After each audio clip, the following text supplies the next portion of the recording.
सुनील बलदेवा जी, answer आप ये एक सवाल आपसे है, एमएसपी पर बात करना चाहेंगे और जिस तरह की लिंकेजेस हमने यहाँ पर आते हुए देखी हैं और लगातार जैसे आत्मनिर्भरता की बात यहाँ पर विमल जी भी ने करी कि 100% यहाँ पर ऑन मार्केट लेवल सरकार प्रोक्योर करने को तैयार है, क्या यहाँ पर कुछ चेंजेस करने की जरूरत है? और इसके साथ साथ आपको क्या लगता है, क्या कुछ एग्रीकल्चर में और बाकी बेसिक एग्रीकल्चर कमोडिटीज में यहाँ पर देखने को मिल पाएगा? मनीषा जी, जहां तक आपने एमएसपी से लिंक की बात करी, मैं आपके चैनल पे भी और सरकार के भी हर स्तर पे हम इसको डिमांड कर चुके हैं कि एमएसपी से लिंक किया जाए इंपोर्ट ड्यूटी को, ताकि जब जरूरत हो तभी हमारे पास माल आए और पहले ही इंडस्ट्री को भी पता रहे,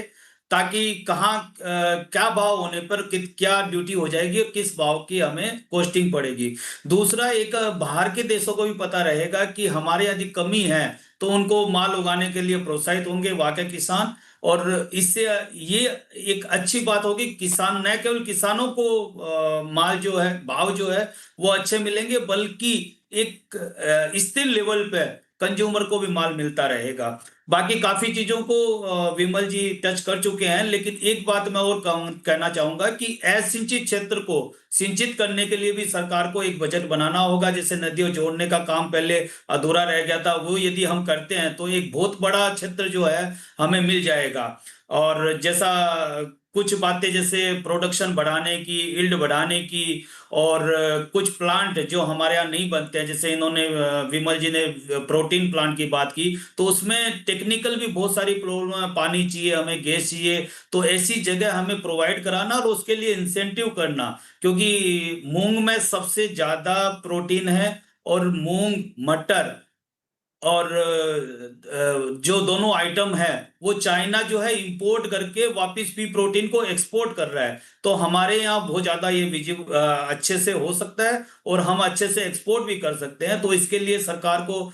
काफी मुझे लगता है काम करना होगा, ताकि हम न केवल इंपोर्ट करें बल्कि इंपोर्ट वाली चीज को हम इंपोर्ट करके एक्सपोर्ट भी कर सके, ताकि वैल्यू एडिशन हमारे यहाँ हो सके।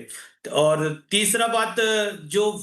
फंड, स्टेबलाइज फंड जो यूज करती है सरकार, जो बजट रखती है, उसको हमें बढ़ाना होगा, क्योंकि उसमें हमें खरीदारी ज्यादा करनी होगी, ताकि जब कभी तेजी आए तो सरकार के पास माल रहे, और यदि भाव मंदा होता है तो उसमें भी सपोर्ट रहेगा। तो भाव को स्टेबलाइज करना इंडस्ट्री के लिए, किसानों के लिए और देश के लिए, तीनों के लिए अच्छा होगा। मैं ताकि सरकार को बार बार जो है अपनी पॉलिसी में चेंज नहीं करना पड़े। हम बार बार ये डिमांड उठाते रहे कि सरकार को एक दीर्घकालीन पॉलिसी बनानी पड़ेगी। दीर्घकालीन पॉलिसी बनाने के लिए सरकार को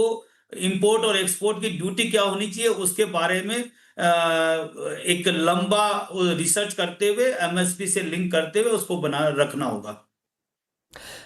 सुनील जी, पल्सेस मिशन पे आना चाहूंगे, और जैसे बिमल जी ने कहा कि 12,000 करोड़ यहाँ पर अब एलोकेशन हमने आता हुआ देखा है, लेकिन ऑन ग्राउंड यहाँ पर क्या प्रोग्रेस है?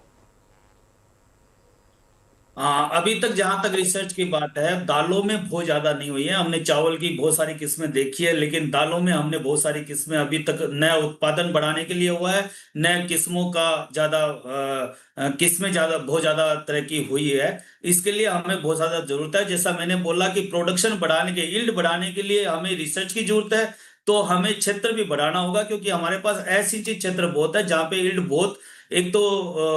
बहुत ज्यादा कम होती है, दूसरा हम उसका प्रिडिक्शन भी नहीं कर पाते कि कितनी यील्ड होगी। यदि बारिश हुई तो यील्ड बहुत ज्यादा हो जाती है, बारिश नहीं होती तो यील्ड बहुत कम होती है। तो उससे हम लोग हम और सरकार, मेरा मतलब, हमारा मतलब, हम इंडस्ट्री का और सरकार का दोनों से है, वो प्रिडिक्शन नहीं कर पाते कि कितना प्रोडक्शन होगा और हमारे एक्चुअल में कमी है या हम बहुतायत में है। तो ये हमें बहुत ज्यादा बाद में जाके पता चलता है, तो जिससे हमारी नीति निर्धारण न केवल इंडस्ट्री नहीं कर पाती बल्कि सरकार भी नहीं कर पाती।